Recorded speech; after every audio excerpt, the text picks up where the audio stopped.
My name is Kevin Leeper. I'm a technical sales advisor with Winfield United. I'm going to go over use of drones for golf course turf evaluation today. If you've got any questions, feel free to shout them out throughout the meeting. I don't suspect this will take more than a half hour or so to go through. Kind of depends on questions, but we'll get started. And if anybody has a question, feel free to jump in. Can everybody hear me all right? I checked it earlier. It sounded like we were good.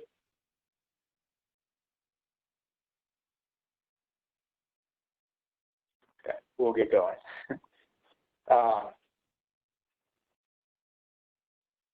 Agenda for the meeting is we're going to look over some data that is available from drone use. We'll also go through a little bit of the data collection process, as well as discuss how to interpret the information that you've gathered from a drone. I'll show some examples of drone use across the U.S., and we'll get into some variable rate application driven by drone and other data, kind of a high-level overview of that. We'll have plenty more information if requested afterwards. And then lastly, just one slide on limitations of drones on golf courses, or just in general. So what data can be collected with drones? This is kind of as I have seen it in my time dealing with drones on golf courses or in property management in general. There's a couple of differences between ground-based data and drone data. The ground-based data, you're going to be able to collect things like soil moisture. You're going to measure clippings, maybe look at some soil tests or tissue nutrition, as well as compaction. Some of the benefits of ground-based data is that it can allow for any type of measurement to be collected. However, there is some very significant time involved in the labor of collecting the data, and then as well as processing the data and figuring out what does that data mean. Drone data, on the other hand, is visual representations of the property. We can have an RGB image, which is a standard photo. There's NDVI, which is visual representation of photosynthesis on the property. Also near infrared, which can indicate potential water infiltration or compaction information. Some of the benefits of drone data is it's an uninvasive remote collection of the property, and you can gain a different perspective of the property from being 400 feet in the air rather than on the ground looking at it.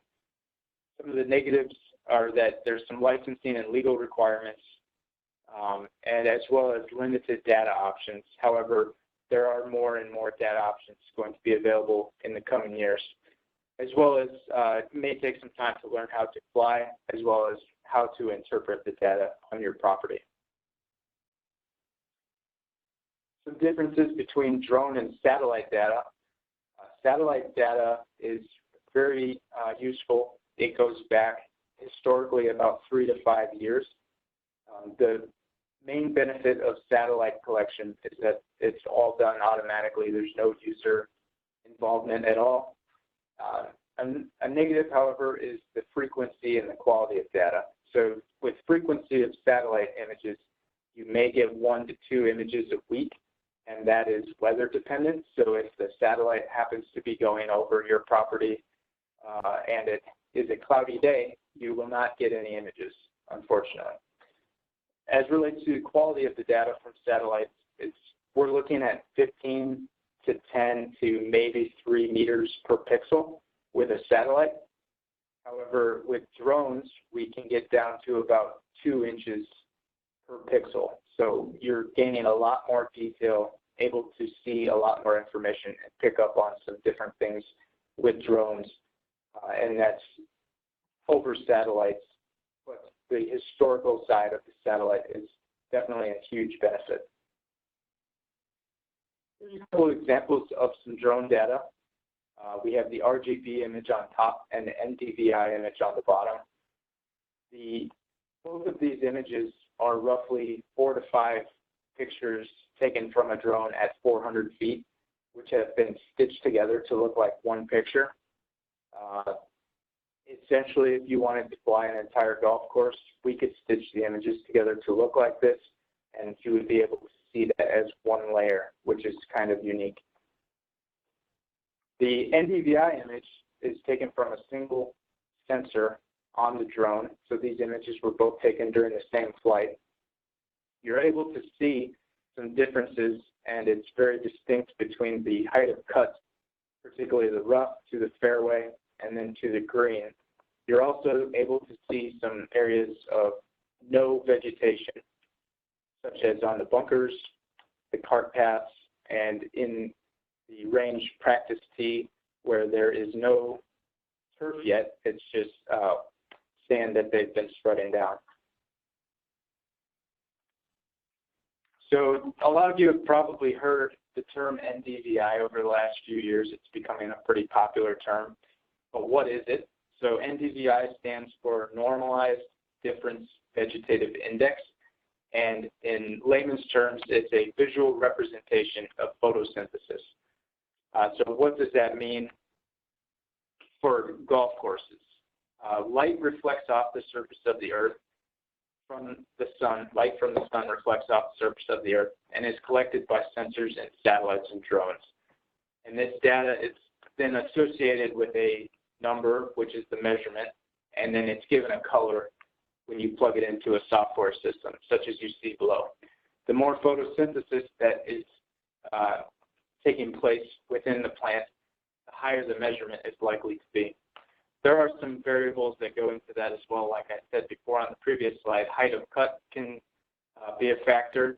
If there is more surface area for light to reflect off of the vegetation, you're likely going to get a higher measurement as long as the plant is healthy. One of the main points that I'll bring up about NDVI is that it's able to detect stress before it's visible to the naked eye. However, it does not indicate what is the stress. It just shows you where to look for stress.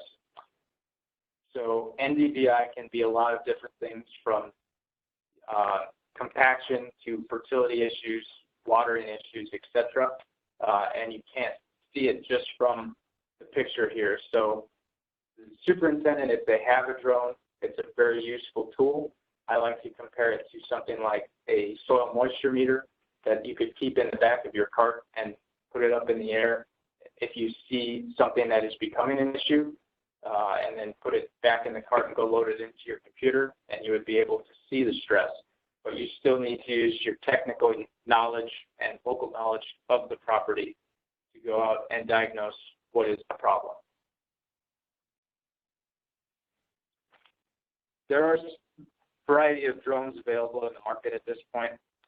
The one that I have been using is from Centera. I have a Phantom 4 Pro, which you can see in the middle image there. It has a retrofitted sensor on it, which is that little green sensor on the left, and it pulls GPS and power from the drone. Otherwise, it works autonomously. It has a SD card in there which tells it when to take a picture based on GPS coordinates and the amount of overlap percentage that the superintendent has told it to. The SD card is also used to collect the image and transfer to the computer. If you have a drone, you can get it retrofitted. However, if you would like to purchase one, they are available through Winfield, and they come as you see them in the pictures here. Likely, if you were to buy a drone from Winfield and Centera now, you would end up with the Mavic, which is a really nice drone as well. You can see it on the right there. It just stores the sensor a little differently than the Phantom 4. The SD card is very important. I have a rule for flying drones. There's actually a couple rules, but my number one rule for flying a drone is to always double check that the SD cards are properly installed on the drone and in the sensor prior to liftoff. It's never a fun day when you go out to fly your drone and you use the entire battery for about 30 minutes and it comes back and lands and you don't have any images because you did not put the SD card in the drone. Second rule, I suppose, would be to make sure that your batteries are all fully charged prior to going out. In case you did have a situation where you forgot the SD card, then you would be able to quickly change out the battery and keep going. There's a few ways that you can fly the drones. I'll go over those options at this point. They keep getting better and better. However, the first one would be to just manually fly the drone with the controller. In this way, you are able to target exact areas that data collection is needed. You can see in the image on the left, the cluster of red dots in the middle of the image is where I took off and landed the drone. Like I said before, the SD card contains overlap information, and the higher the drone gets, the further apart the images will be taken. So when you're close to the ground, you're going to have a cluster of images and potentially higher quality images if you're closer to the ground. You do need to get above the trees, however, so likely 100 to 150 feet would be optimal for a golf course. Ideal for battery efficiency would be to be as high as possible.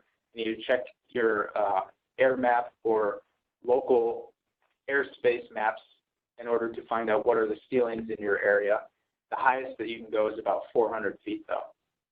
In this case, with flying manually, the time needed is kind of up to the user. Like I said before, if you have a TDR or a pogo and you keep it in your cart, you can think of this as the same way. If you see an issue and want to put the drone up, you can quick fly it and it takes about 5 minutes. But if you want to fly around on front nine or the entire course, you can do that as well. It just is, the time is kind of up to the user.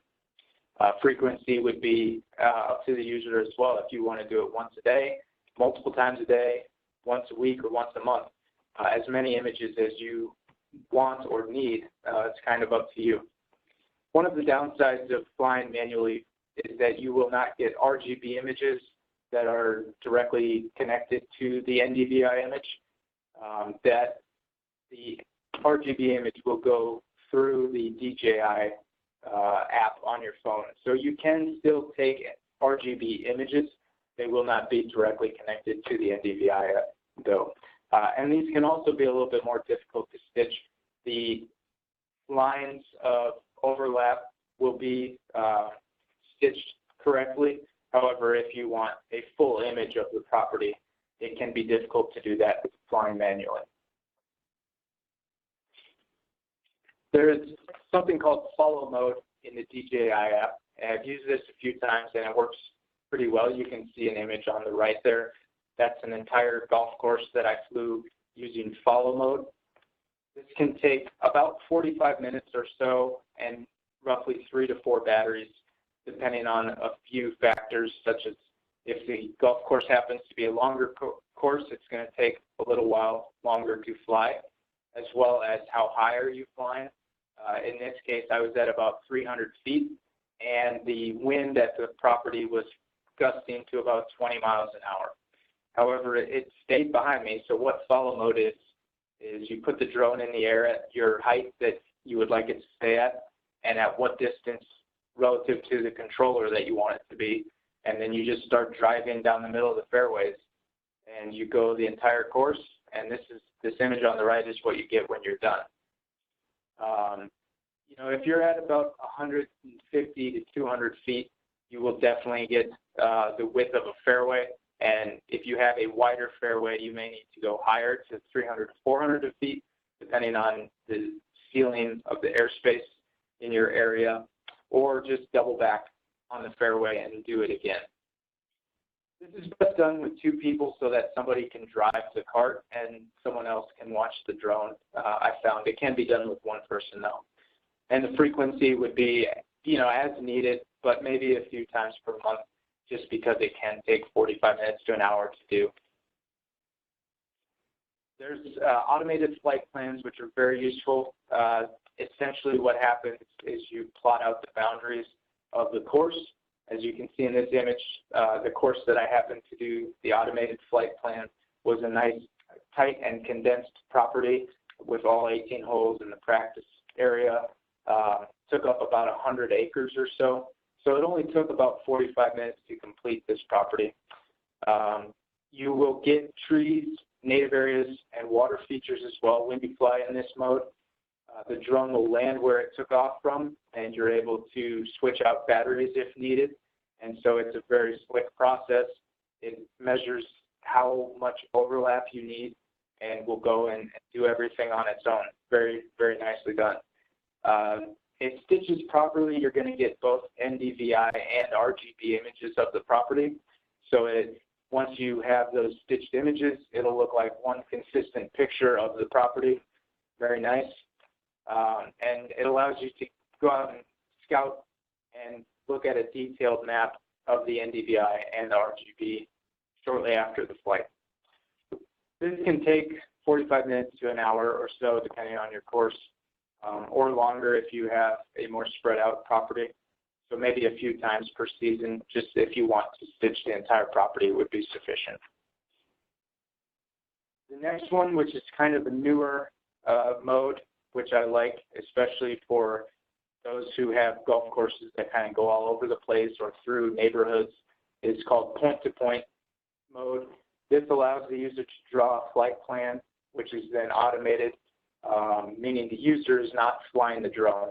You stand in one spot, drone takes off, it goes and flies to each point, taking pictures along the way that can be nicely stitched, and then it comes back and lands wherever it took off from. So very easy process and able to get to those areas of the properties that are spread out and go through neighborhoods and such, compared with the automated flight plan from before, where it's all a condensed property. Also, just like the automated flight plan from before, you're going to get the NDVI and the RGB images, which can be stitched together nicely. Once you've drawn a point-to-point or an automated flight plan, that will save, and you can use it each time that you go back to the course. So there's not the process of creating the flight plan each time. Once you've optimized it and you've figured out how you like to do it, it'll save and you can do it each time. You can do this process. You don't have to do the entire course. You can do one hole, or the front 9 or the back 9, or all 18. It's just kind of up to the user. Here's the process of utilizing the data and how long it can take. Obviously, we were at the Dolphins training facility here with Ed Lamore, the director of grounds. They only have about 5 acres of turf in this particular practice facility. But we put the drone in the air, and you can see it landing there. It takes about 5 to 10 minutes to load the data into the computer. And you can see me and Ed talking about it. We were looking at this map, and there was a couple of red spots close to where we were standing. And so we were able to go and take a soil probe, and we located the area, that red spot. We were able to see that, yes, there is some stressed turf in that area. So we took the soil probe, got a sample, and we were able to identify that there is some root issues with this plant. So the sales rep, Mike and Ed, went and talked it over, determined which product they needed, and they were able to get it out there and put it on the property. We'll go through a couple examples of what I've seen with flying the drone and interpreting the drone data. What can you tell from NDVI about your turf? Like I said before, you're able to detect stress sooner than the naked eye. It may take a few flights to fully understand what are you seeing with the numbers and the colors. This is a new thing for many, many people, so just repetition is key, and going out and trying to diagnose as well as looking at the pictures can be a big thing. After you've done it a few times, you'll begin to correlate certain stresses with the NDVI scale. Like I said before, it does not tell you what the issue is. So you may have a disease problem, an insect issue, maybe some weeds, some watering, or nutrient deficiencies. But if you are a seasoned superintendent, you may already know what the issue is based on the knowledge of the course. I've had many times, and this is probably my favorite part of flying a drone and sharing the information with the superintendents, is as soon as I bring the drone and the SD card back to the shop, we plug it into the computer and start looking at it. It's really fun to watch the superintendent look at everything and start pointing out everything he knows about that part of the property and what the issue is. And this can really help to justify actions that have been taken in the past, as well as maybe you need to show or explain to the board or an owner why certain expenses need to be used on future products or projects, or products. But having that visual representation of the course and being able to explain why something is happening can be a really big thing. On the flip side of that, you may be a new superintendent, and they can benefit by using a drone from knowing where to focus the attention when stresses arrive. So like I said before, NDVI can be a predictor for stress. It doesn't tell you what the problem is, but it can help show you where to focus your attention and go out and make treatments. So as a new superintendent, going out and flying the first time you can when you get out to your new property, and then going back again maybe a week later and a week later after that, and being able to figure out the problem areas and focus most of your attention there is going to greatly help in the long run. Throughout the season, I've come up with a few examples of how drones can be utilized. Obviously, there's many, many other ways that aren't listed here. These are just a few. So at the beginning of the season, you can look at spring green up areas and other areas that are not greening up as fast, such as winter kill, snow mold damage, areas that need seed, areas where you need to put down some pre-emerge and then go back and check on these things later on, a couple weeks later, to see if what you have done to improve these areas has actually done its job. So in the mid-season, you've got some issues with localized dry spot. Maybe you've got some irrigation problems, disease pressure, and cart traffic. You can use the drone to fly in the middle of the season, go and check for these issues, and then make adjustments based on what you're seeing. Maybe if it's cart traffic, you throw up some ropes before the turf starts to turn yellow or be too compacted, and then you know next time you need to move the ropes again a little bit sooner. At the end of the season, you can look into some aeration recovery. Also, based on all the images that you have taken throughout the season, you can start to come up with some renovation ideas, as well as be able to justify chemical and cultural practices that you've used throughout the season, and maybe even come up with reasons why you need an increase in budget because of some changes that you've made based on the drone images. Some examples of how to use a drone. You can use it as a communication of management activities. This is the same image that you saw at the beginning of the presentation. However, it's broken down into just the fairway locations. The image on the right with the circle showing that there is some visible stress on the edges of the fairway. However, the NDVI is indicating that there is quite a bit of stress in the middle, even though it looks nice and healthy from the RGB image. If not gone out and diagnosed what the problem is, likely there would be some similar stresses to the edges of the fairway. It can be an explanation of turf health. Renovations can take place and different soils or various turf varieties can be put in place where others had been either struggling or maybe doing better, but because of cost and timing, maybe some decisions were made to put down certain varieties of turf.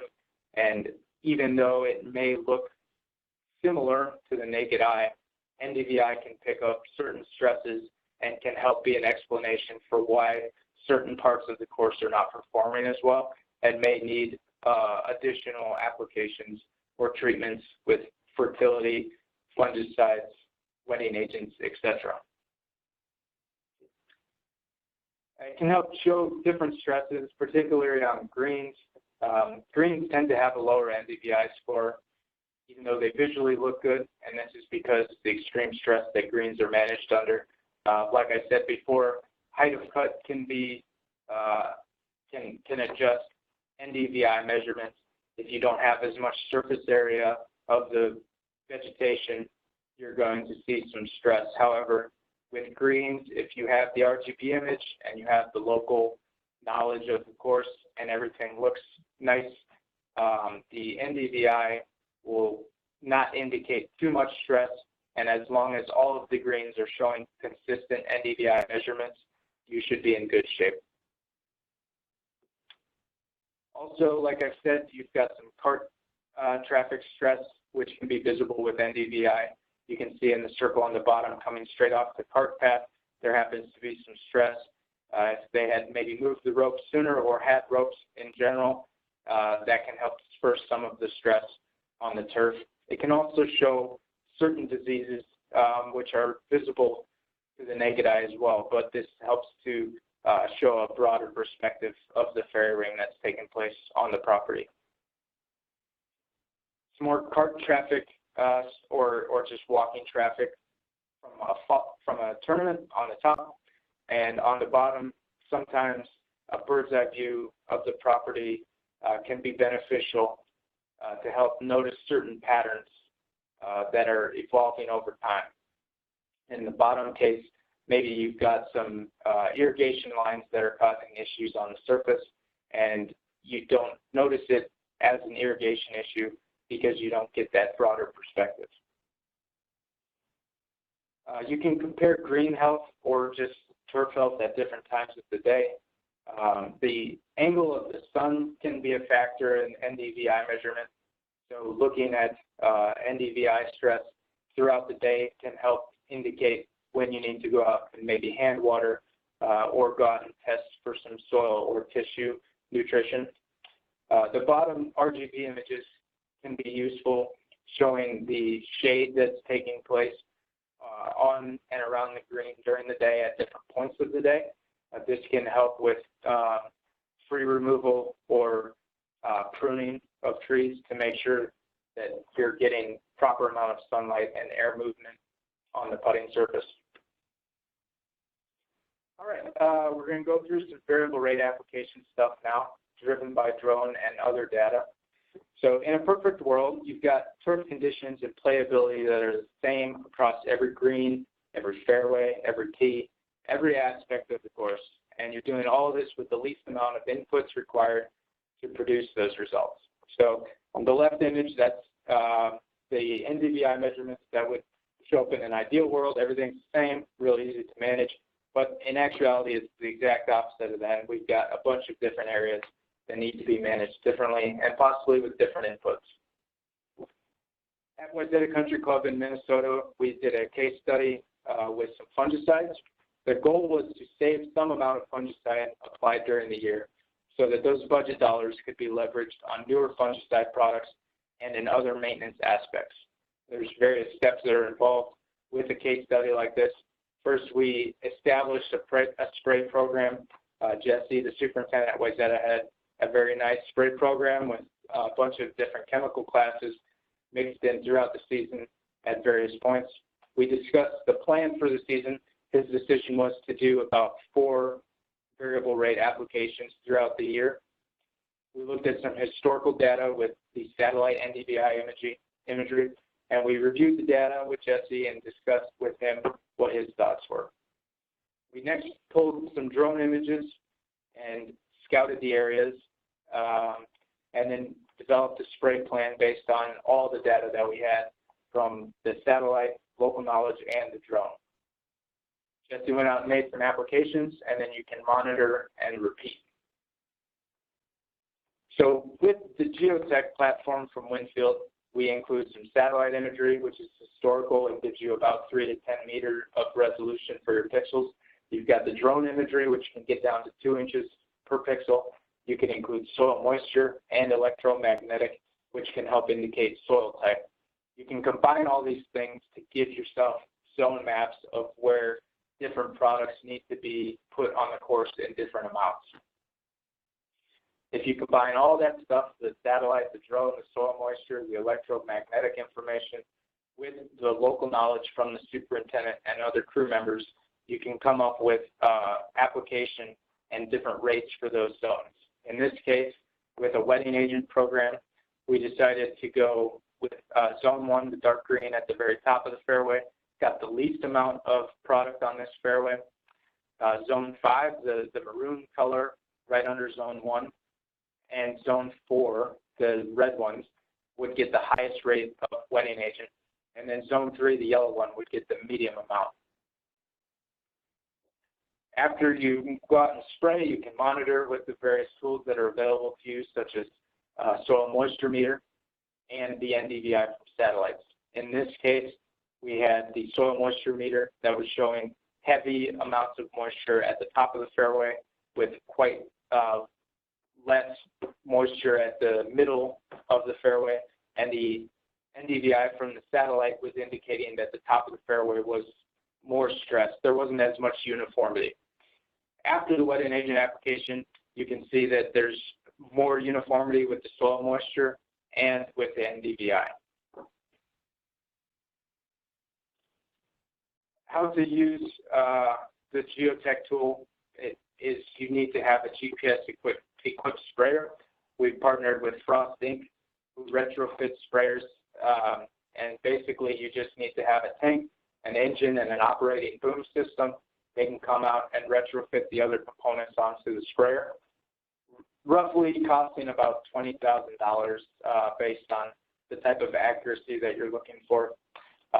They have found at Frost that outfitted sprayers that spray within the boundary, whatever is set by the superintendent, likely it's just the fairway or the tee boxes or the greens. Spraying within the boundary can help to eliminate overspray into non-target areas, as well as overlap within the target areas. And by doing those two things, you can lead to 10 to 15% savings of your chemicals sprayed throughout the season. A couple images at the bottom helping to show the equipment that is used on the sprayers from Frost. On the left, we've got the little monitor showing the highlighted areas of where the turf has already been sprayed, and the very far right image showing the dual nozzle, which is individual nozzle control on each section of the boom. Here's a video which kind of helps illustrate that. You can see the dual nozzles. Both are spraying at this point. However, you can, with the variable rate applications from the geotech platform, have maybe one or two nozzles spraying at a time, and that helps to increase or decrease the output. Let me see if I can play this again. There we go. So in this video, you can see we're spraying on the fairway. All of the nozzles are spraying at this time, and from left to right, as I drive into an area that's already been sprayed, you can see the nozzles individually starting to shut off. Watch it one more time. You kind of see the dual nozzle control going on. And then as we drive past from left to right, you will see the individual nozzles kick off. There's also something called electromagnetic data, which can be collected now. There's a couple images of the tool on the left side of the slide there. Basically, this is just pulled around the property, and it uses ground penetrating radar to pick up different measurements, and those measurements can be used to correlate with different soil types. So basically, we can drag that over and know if you have sand, silt, loam, or clay in different areas of the property. And these layers can be loaded into geotech to help with variable rate applications of fertility as well as soil moisture.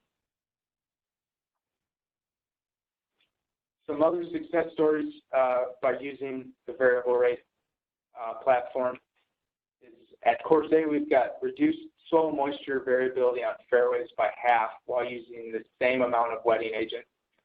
At course B, we reduced wetting agent usage by 10 gallons per application on the fairways. Course C expanded from 1 complete fairway spray and 3 spot applications per year to 4 complete fairway sprays during the year. As relates to fungicides, another course included new fungicides into their fairway program while maintaining the historic budget that required generics. 3 years in a row of reducing overall fungicide usage. And then course B used variable rate to do some fertility. They were able to increase fertility in the landing zones, approaches, and high traffic areas, and reduce fertility everywhere else. Overall, they achieved improved turf performance. Getting back to some of the drone things, just to finish up here, this is the last slide. With flying drones, just be aware of airspace restrictions. Sometimes it can be as low as 100 feet. The airspace that you should never fly above is 400 feet. And obtaining a Part 107 license is important if you're going to be flying a drone for business purposes. That also helps to know other restrictions in flying drones, such as flying near homes and other people. So lastly, always have operator line of sight to the drone. You want to know where it is at all times and be able to protect yourself and others. So that's all I've got on the slide. I haven't heard anybody, so maybe I did something wrong with allowing people to speak. But if you have any thoughts or questions, please email me again. I'm Kevin Leeper with Windsfield. My email address is kmleeper@landolakes.com. Also on Twitter @MNTurfPest. So if there's any questions, I'll wait to see if anybody's around. Otherwise, thank you very much for attending.